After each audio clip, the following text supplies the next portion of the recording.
Hello everyone. आप हैं अंजना के साथ और आप देख रहे हैं उत्तराखंड मुक्त विश्वविद्यालय की बीए द्वितीय वर्ष की शिक्षा के नूतन आयाम से। हमने इकाई 6 तक पहले अध्ययन कर लिया था। आज हम करेंगे अध्ययन इकाई 7 का, जिसका नाम है दूरवर्ती शिक्षार्थी, प्रकृति, विशेषताएं तथा प्रकार। जैसा कि जो दूरवर्ती शिक्षार्थी हैं यानी डिस्टेंस लर्नर जो है वो है क्या, तो उनको जो शिक्षा दी जाती है वो एक क्या है, सुनियोजित व सुसंगठित व्यवस्था होती है, जिसमें परंपरागत जो शैक्षिक व्यवस्था उसके विपरीत, जैसे पुराने जो प्राचीन परंपरा में हमारी क्या होता था कि शिक्षा हमें विद्यालय में ही दी जाती थी और वहाँ पे हमें नियमित रूप से जाना पड़ता था और शिक्षक ही उसमें क्या होता था, प्रमुख होता था। परंतु जो अब वर्तमान जो दूरवर्ती शिक्षा चली है तो वो क्या है, परंपरागत शिक्षा के विपरीत है। और इसमें क्या होता है कि शिक्षक और शिक्षार्थी के मध्य जो होती है दूरी विद्यमान रहती है, जिसमें जो शिक्षार्थी होता है स्व अनुदेशात्मक अधिगम से अपना अध्ययन करता है। स्व अध्ययन में विभिन्न तकनीकियों का माध्यमों का प्रयोग किया जाता है, जैसे रेडियो, टेलीविज़न, टेलीफोन, कंप्यूटर आदि। फिर हम देखते हैं कि दूरवर्ती जो शिक्षार्थी हैं उनकी प्रकृति क्या होती है। वो होती है कि जो दूरवर्ती शिक्षार्थी वो अपनी शैक्षिक क्रियाओं को क्या करते हैं, स्वयं उसके लिए वो स्वतंत्र होते हैं और सीखने के उनको वास्तविक अवसर प्राप्त होते हैं। अधिक उत्तरदायित्व एवं जवाबदेही का वो निर्वहन होता है। उसमें पाठ्यवस्तु एवं अध्ययन विधियों के चयन में पर्याप्त सुविधा प्राप्त होती है और इनकी उपलब्धि का जो मूल्यांकन है वो स्वतंत्र रूप से किया जाता है और शिक्षार्थी को प्रभावशाली अधिगम की परिस्थिति प्रदान की जाती है। और जो प्रभावशाली शिक्षण है उसमें कुछ व्यवस्था बनाई जाती है। तो वो जो दूरवर्ती शिक्षण प्रणाली है उसमें निम्न व्यवस्थाएं की जाती हैं, जो इस प्रकार है। सबसे पहले इसमें पाठ्यक्रम वस्तु जो है उसको उसका जो संगठन होता है पूर्व अनुभवों के आधार पर किया जाता है। फिर पाठ्य वस्तु के निर्माण के समय छात्रों के भावनात्मक पक्ष को विशेष महत्व दिया जाता है। फिर है जो मुद्रित पाठ्य सामग्री है उसमें चित्रों, मानचित्रों, चार्ट, ग्राफ आदि का प्रयोग किया जाता है, जिससे अधिगम को क्या किया जाए, प्रभावशाली बनाया जा सकता है। फिर जो शिक्षार्थी है उनको अपनी आवश्यकता के अनुसार या सुविधा के अनुसार जो संप्रेषण माध्यम उनकी चयन की स्वतंत्रता रहती है। फिर व्यक्तिगत अध्ययन की जो स्वतंत्रता सहायक व्यवस्था प्रणाली पर अधिक निर्भर करती है। अब जो दूरवर्ती शिक्षा इसमें क्या होता है, सबसे मुख्य जो बिंदु है वो है आत्मनिर्भरता, स्वाध्ययन, दृश्य श्रव्य सामग्री का प्रयोग, जवाबदेही। फिर है जो दूरवर्ती शिक्षार्थी उनकी विशेषता। जो दूरवर्ती शिक्षार्थी की विशेषता है उसमें कुछ बिंदुओं का हम अध्ययन करेंगे, जैसे कि आयु है।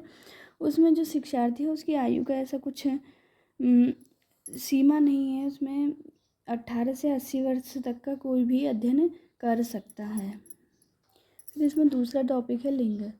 जो दूरवर्ती शिक्षा है इसमें शिक्षार्थी को समझने के लिए उसका दूसरा मुख्य कारक उसका लिंग है। ठीक है, तो इसमें जो भी मतलब महिलाएं हैं और पुरुष जो भी हैं वो सभी इसमें क्या कर सकते हैं, अध्ययन कर सकते हैं। जैसे कि इसके जो पाठ्यक्रम है उसमें सामाजिक, आर्थिक, मनोवैज्ञानिक, जो सामाजिक, धार्मिक जो पूर्वाग्रह हैं उन सबसे उनको बचकर उनका क्या किया जा सकता है, नकारात्मक दृष्टिकोण को त्याग कर उसका विकास किया जा सकता है। फिर है सामाजिक स्तर।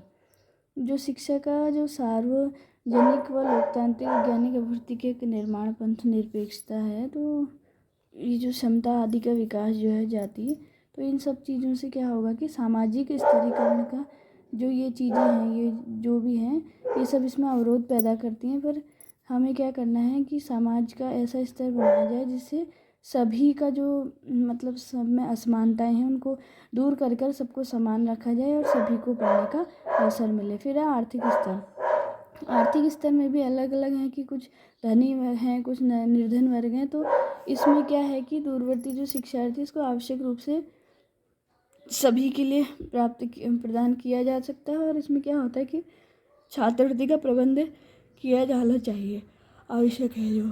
फिर है भौगोलिक अवस्थिति। भौगोलिक अवस्थिति भी इसमें क्या है कि दूरवर्ती शिक्षा जो है उसके शिक्षण में बाधक का कार्य करती है। पर जो दूरस्थ शिक्षा है इससे क्या है कि जो भौगोलिक अवस्थिति की जो शिक्षण में जिस कारण से कठिनाई आ रही थी उसको हम दूर कर दूरवर्ती शिक्षा शिक्षार्थी को प्रदान कर सकते हैं। फिर जो भाषा है, भाषा में क्या है कि भाषाएं तो अनेक हैं, पर हमें पाठ्यक्रम को क्या है, ज़्यादातर हम देखते हैं कि हमारा इस समय जो है भारत में अंग्रेजी को वरीयता दी जा रही है, पर हम चाहते हैं कि उसमें जो भाषा हो, भाषा ऐसी हो कि जिससे वो सुग्राही बन सके, उसको पढ़ के वो समझ सके। तो हम कह सकते हैं कि जो दूरवर्ती पाठ्यपुस्तक है उसमें मातृभाषा का उपयोग ज़्यादा करना आवश्यक है, नितांता आवश्यक है। गुरु शिष्य की जो परंपरा है, भारत में प्राचीन काल से ही जो गुरु और शिष्य की आपसी जो परंपरा है उस बहुत महत्व रखती है। तो जो गुरु शिष्य की परंपरा को ध्यान में रखते हुए उन्होंने जो पाठ्य वस्तु तैयार करनी है वैज्ञानिक विधियों पर आधारित होनी चाहिए। क्या होता है कि उससे क्या होगा, जो वैज्ञानिक विधि है उससे जो शिष्य है वो ज़्यादा अधिक मात्रा में समझ सकता है, क्योंकि वो क्या होता है, विज्ञान जो होता है वो प्रयोग पर निर्भर करता है, यानी कि खुद करके सीखने पे, तो उससे ज़्यादा बच्चा सीखेगा। फिर अपंग शिक्षार्थी, अपंगता अभिशाप तो नहीं, परंतु एक फिर भी कह सकते हैं कि शिक्षा में बाधा बन सकती है, क्योंकि जैसे कि नहीं बोल सकते हैं जो बच्चे, जो चल नहीं सकते, ये सब चीज़ें जो होती हैं हमारे पढ़ने पर कहीं ना कहीं उसमें प्रभाव ज़रूर डालती हैं। तो जो दूरवर्ती शिक्षा है ये सब को ध्यान में रखते हुए क्या करती है कि उन अपंग शिक्षार्थियों की भी आवश्यकताओं को पूर्ति करने का प्रयास करती है। फिर है दूरवर्ती शिक्षार्थी के प्रकार। तो दूरवर्ती जो शिक्षार्थी उनको कई प्रकार से विभाजित किया जा सकता है, जो इस प्रकार हैं। जैसे कि सबसे पहला नंबर है आयु के आधार पर। अब आयु के आधार पर जो दूरवर्ती छात्र हैं वो युवा, प्रौढ़ और वृद्ध हो सकते हैं। इसमें आयु की कोई सीमा नहीं होती है। फिर है पाठ्यक्रम के आधार पर। पाठ्यक्रम अर्थात पाठ्यक्रम किस चीज़ को आधार मानकर बनाया गया, जैसे कि शैक्षिक पाठ्यक्रम है या व्यवसाय से रिलेटेड है या कुछ भी और, जैसे PhD हो गया, DLED हो गया, ये सब इसके आधार पर बच्चे का, इसके आधार पर जो दूरवर्ती शिक्षार्थी है उसको बांटा जा सकता है। फिर है समयावधि के अनुसार। अब समयावधि भी क्या होती है कि हर छात्र का क्या होता है कि अपना अपना समय होता है, सबको एक साथ समय नहीं मिल पाता। इसी सब चीज़ को देखते हुए ये दूरवर्ती शिक्षा को यहाँ हमारे समाज में मतलब लाया गया। तो अब जो समयावधि है तो उसमें अलग अलग हैं, कोई 2 वर्ष के कोर्स हैं, पाठ्यक्रम हैं, तो कुछ 4 वर्ष के, कुछ महीने के भी हैं, 6 माह 9 मास के। तो ये अलग अलग हैं, उनके आधार पर हम शिक्षार्थियों को बांट सकते हैं। फिर है शैक्षिक स्तर के आधार पर, अर्थात शिक्षा के स्तर पर। जैसे कि कुछ निम्न स्तरीय कोर्स होंगे, कुछ उच्च स्तरीय कोर्स होंगे, तो उनके आधार पर उनको बांटना।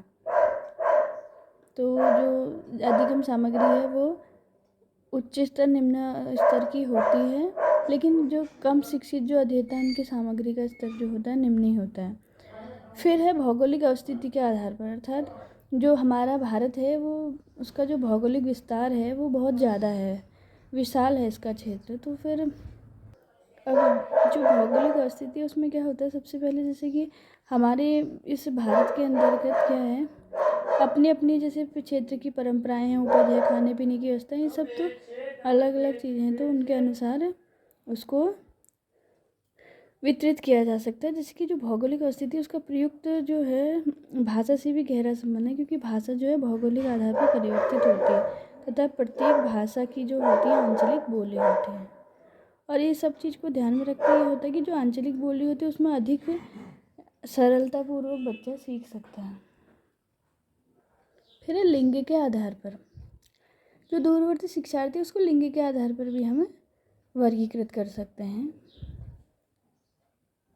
अर्थात जैसे कि किसी का काम शिशु पालन है, किसी का काम है स्वास्थ्य संबंधी, किसी का, तो उस हिसाब से उन्हें क्या किया जा सकता है, प्रशिक्षित किया जा सकता है, शिक्षण दिया जा सकता है। और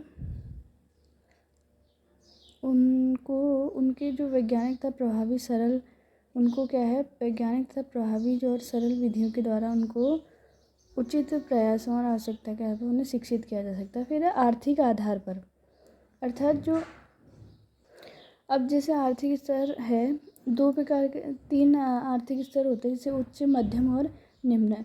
अब तो इसमें क्या है कि जिनका स्तर अच्छा है वह तो अपना क्या कर सकते हैं कि शिक्षण ग्रहण कर सकते हैं, परंतु जिनका निम्न आर्थिक स्तर है तो उन शिक्षार्थियों को दूरवर्ती पाठ्यक्रम में क्या किया जाना चाहिए कि अर्धशुल्क मुक्ति का प्रावधान भी किया जाना चाहिए।